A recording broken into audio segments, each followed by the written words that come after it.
Party Faisalabad का इन्होंने मेहनत कशों की बात करने को कहा,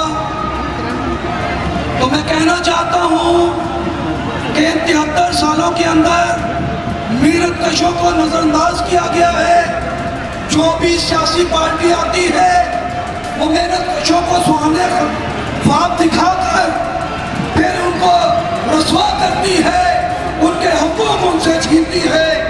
आज इंडस्ट्री की बात करें तो मुस्तकिल काम करने वालों को मुलाजमतों से बरतरफ किया जा रहा है। आज ट्रांसपोर्ट की बात करूं तो ट्रांसपोर्ट के साथ भी सुतेली माँ जैसा सलूक किया जा रहा है। लिहाजा मैं जमात इस्लामी की क़यादत से यह कहना चाहता हूँ कि आप कदम बढ़ाएं, आप जुल्म के खिलाफ कदम बढ़ाएं, आगे बढ़ें। इंशाअल्लाह NLF और पासवान की तमाम कुव्वत जो है वो आपके इशारा बिशाना खड़ी होगी।